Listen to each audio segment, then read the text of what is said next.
Umuntu wese ashobora kwibaza ese kubatiza abana byatangiye ryari, byazanywe nande, ninde wabizanye?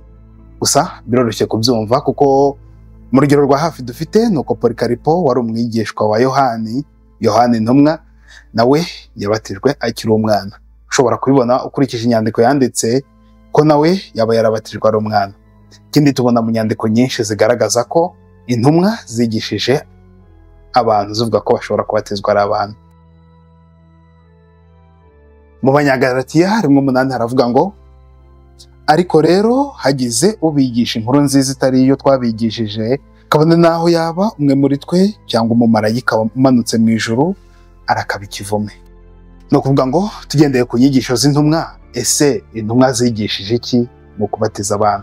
Zigeze zivuga ko utabatiza abana? Zigeze zivuga ko abatiza abana?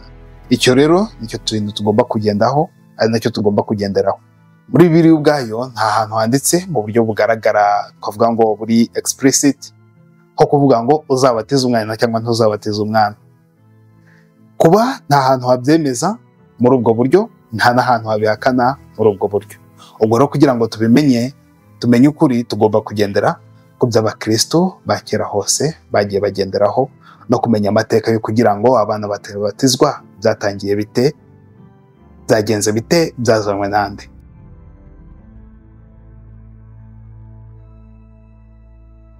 Kuwa 21 Mutarama mu 1525 nibwo Conrad Grebel yabatije George Blalock. Nyuma Blalock abatiza abandi benshi. Mu mwaka wa 1927 uwitwa Michael Scattra yanditse indangakwemera witwa Scretin Confession. Nuko bitwa Anabaptiste. Anabaptiste bivuga rebaptize again, aribyo byo kuvuga ngo wongere ubatizwe. Iri tsinda ry'aba Anabaptiste ryatangijwe hagamijwe kugira ngo abantu bahuriyeho bagiye gusenga bajye basenga ari abantu bafite intego imwe mu buryo bumwe no mu mbaraga zimwe. Ibi akaba aribyo byatumye hakorwa iyi confession, kwavuga indangakwemera yakozwe na Michael Scattra, mu kugira ngo umuntu ugiye kubegera yongera abatizwe bundi bushya nk'ikimenyetso kigaragaza ko agiye kwisunga abandi muri urwo runana rwo kugira ngo bakomeze bakorere hamwe mu mbaraga zimwe no mu buryo bumwe. Kuko icyo gihe hagaragaraga ko hari abantu benshi babatijwe bajya gusenga kubera ko babibwirijwe atari ku bushake bwabo, cyane ko urumva habaga hari n'ababatijwe bakiri bato, benshi babatizwa bakiri abana, bigatuma nyuma yaho babivamo cyangwa se bikagaragara ko bafite intege nke. Nyuma y'ibyo rero nibwo bano baba Anabaptiste baje kuvuga bati noneho twe dukeneye kubatiza abantu bagomba kujya baza gusenga, bagomba no gukora umurimo w'iyobokamana babirimo babishaka mu buryo bwabo kandi bumva babishaka rwose.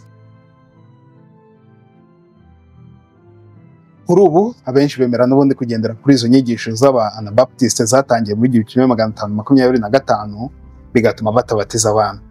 Gusa mu myaka 1000 yose yabanje, 1500 yabanje, abantu babatizaga abana nkuko bigaragara ko intumwa ari nako zabyigishije.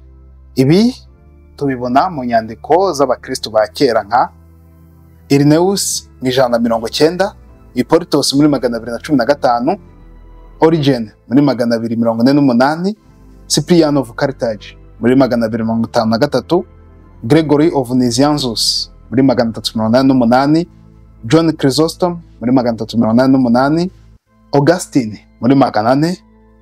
Tukabona inama y'i Carthage ya gatanu yabaye muri 401, ikaba yari yitabiriwe n'abasenyeri 217. Iyi nama yemeje neza ko abana bagomba kubatizwa. Tukagira inama y'Imileum ya kabiri yabaye muri 416, ikaba yari yitabiriwe n'abasenyeri 61. N'iyi nama nayo yemeje ko abana bagomba kubatizwa. Umuntu ashobora guhitamo kugendera ku nyigisho z'umuntu umwe waje akigisha ibintu bisa naho bitandukanye n'iby'abandi bose, cyangwa se ukagendera ku nyigisho z'abasenyeri benshi bateraniye hamwe. Impamvu councils zigira umumaro cyane bigaragara muri Bibiliya, aho haje kubaho ikibazo cya circumcision, igihe intumwa zitumvikanye ku kintu cya circumcision, habaye ko intumwa zose zihurira hamwe zikora kanso. Ikibereye muri iyo kanso nicyo cyaje gukurikizwa. Ni ukuvuga ngo imyanzuro y'inama niyo yaje gukurikizwa. Ibi ngibi bigaragara muri Bibiliya. Muri iki gihe ntago hakurikijwe ibitekerezo by'umuntu umwe, ari byo kuvuga ngo Petero abivuze gutya kubera ko ari intumwa, cyangwa se Pawulo abivuze gutya kubera ko ari intumwa, ahubwo intumwa zose zarihuje. Ari nabwo tuvuga ko abasenyeri bose baba bagomba kwihuza, bakihuriza hamwe mu kugira ngo ikintu cyemejwe aba ari cyo kiri cyo. Naho bitabaye ibyo, umuntu yajya kuvuga ikintu we ku giti cye avuga ati umwuka yakimbwirije, barangiza abantu bose bagahita babyemera, nuko bakibagirwa kure icyo intumwa zatwigishije. Uretse kuba umugenzo wazanywe n'Anabaptiste, amadini menshi yaje kubyakira gutyo, arangije ashaka uburyo agomba kubishakira ubusobanuro muri Bibiliya. Mu hantu henshi hifashishwa hari muri Mariko 15:16, uwizera akabatizwa azakizwa, ariko utizera azacirwaho iteka. Umwana uzabwirwa n'iki ko yizeye kugira ngo umubatize? Ibi nicyo kibazo abantu bamwe bagira cyo kwibaza, nzabwirwa n'iki ko umwana yizeye, nzamwigisha nte kugira ngo yizere, nuko njye namubatiza. Mu byakozwe n'intumwa 38:37, Abanyaroma 10:9 kugeza ku 10, hatwereka ababatizwa ko basabaga ko bavuga indangakwemera, confession of faith. Umwana se ashobora kuvuga ati indangakwemera kandi atarashobora kuvuga? Umuntu ufite ikibazo cyo kutavuga azashobora ate kuvuga indangakwemera adashobora kubivuga? Wenda hari ufite ikibazo cyo kutumva, ushobora kumwereka agasoma ukabyumva, ariko se udashobora kuvuga azabatizwa ate? Ezekiel 18:20 haragira hati, ubugingo bukora icyaha nibwo buzapfa, umwana ntazazira ibyaha bya se, kandi na se ntazazira ibyaha by'umwana we. Gukiranuka k'umukiranutsi kuzaba kuri we, kandi ibyaha by'umunyabyaha bizaba kuri we. Bati umwana ko ari umuziranenge, ko nta n'icyaha agira, azaba batirizwa iki? Abenshi bakunze kwifashisha umurongo mu kuvuga bati umwana nta n'icyaha cy'inkomoko agira, ko atazazira gukiranirwa kwa ba se, icyaha yaba yaragikuye he? Bityo ukavuga uti ntabwo ari ngombwa kumubatiza. Uramubatiriza iki? Kandi niba Adamu yaracumuye, ko umwana nta cyaha cya Adamu afite, aricyo cyaha cy'inkomoko, ko ntacyo afite, katazazira ko Adamu yacumuye, azaba batirizwa iki? Ibi bigakurikiza n'indi mirongo ukoresha, usanga ko kubatizwa bijyana no kwihana. Aribyo nyine tuvuga tuti umwana niba nta cyaha afite azaba yihana iki? Aha tubisanga mu Banyaroma 6:1 kugeza kuri 7, Petero wa mbere 3:21, Ibyakozwe n'intumwa 2:38, Ibyakozwe n'intumwa 22:17. Iyi mirongo niyo benshi bifashisha mu gushimangira imigenzo yazanwe n'Anabaptiste mu 1525. Ni ukuvuga ngo mbere yaho, mbere y'imyaka 1500, twibuke neza ko abantu babatizwaga bakiri abana, kandi ko n'abigishwa benshi b'intumwa bagiye bavuga ko intumwa zabigishije ko bagomba kubatiza abana. Abakristo ba kera babatizaga abana, kandi na n'ubu kiliziya zose zimaze imyaka myinshi, bavuga nka Kiliziya Gatolika, aba Orthodoxi n'abandi benshi baje mbere y'aba Anabaptiste, bose babatiza abana. Kubera iki? Hari imirongo myinshi yo muri Bibiliya naho yakwifashishwa, turetse kuba ari imigenzo yatanzwe n'intumwa, kandi tukaba tubibona ko n'abigishwe n'intumwa bakomeza kubyigisha. Zaburi 8:3 haravuga ngo mu minwa y'abana niyo ibitambambuga, niwo wizigamiye ububasha bw'ubucuruzi abakurwanya no gutsinda umwanzi n'umugome. Ibi bishimangirwa no muri Matayo 18:10 kugeza kuri 11, Matayo 21:15-16, Luka 18:15 kugeza kuri 17, aho Yesu abuza intumwa guhutaza abana. Ibi kandi bikaba bigaragara no muri Mariko 9:36-37, hakaba n'ahandi henshi muri Bibiliya. Kuba umuntu wese yaba n'umwana muto agira icyaha cy'inkomoko, bigaragara mu Banyaroma 5:12.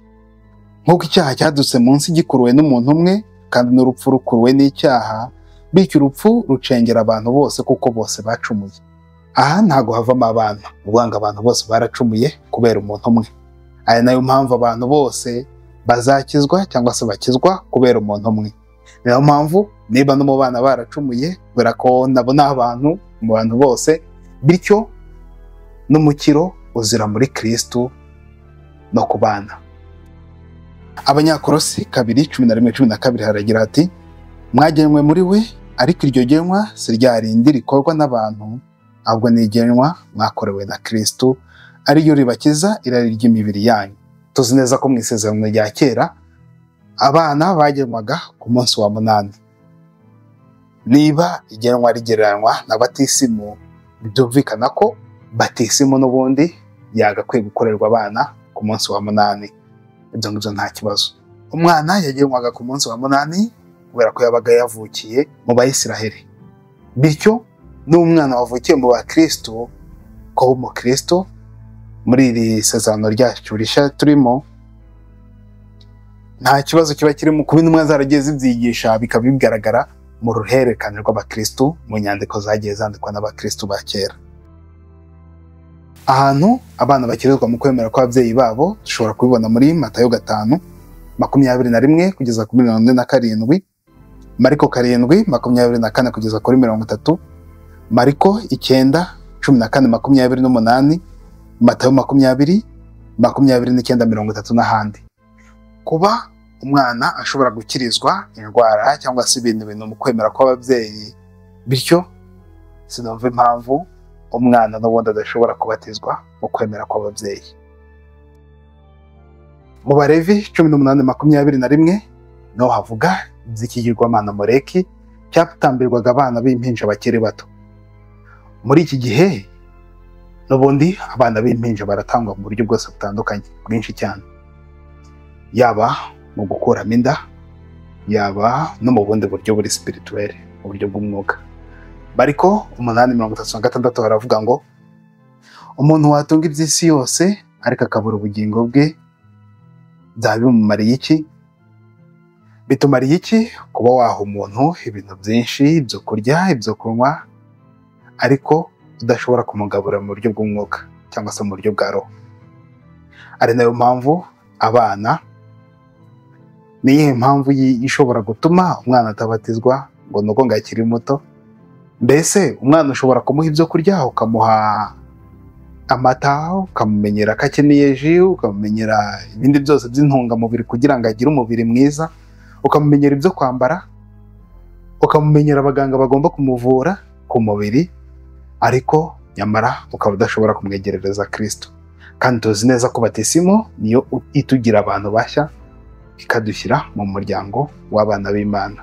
Bityo rero niyo mpamvu niba umwana dushobora kumurebera ibyiza akeneye ku mubiri kugira ngo akure neza, kugira ngo beho neza, tukamumenyera ko akeneye kujya kwa muganga, akabona n'ubwo atatubwira ngo nkeneye kujya kwa muganga, ariko tukabibona ko arwaye nk'ababyeyi, bityo tukamujyanayo kandi akavurwa agakira. Ni nako twagakwiye no kumenyera abana bacu ibyerekeye iyobokamana kugira ngo bakurikire Kristo. Kristo niwe nzira, ukuri n'ubugingo. Ari nayo mpamvu abana si bo bahejwe. Ibyo bikajyana n'uko Abakristo ba kera bagiye babyigisha nk'uko twagiye tubibona. Niyo mpamvu umuntu ahitamo, ari uguhitamo inyigisho y'intumwa, ari no guhitamo inyigisho yaje mu 1525. Umuntu arabyumva agahitamo icyo agomba gukurikiza. Nzabatirisha umwana kubera ko nzi neza ko agomba kuba umukristo, kandi nzi neza icyiza cyo kuba umukristo no gukurikira Kristo, cyane ko umwana akiri muto umutoza inzira nziza kandi akazarinda asaza akiyibuka, akiyikurikiza.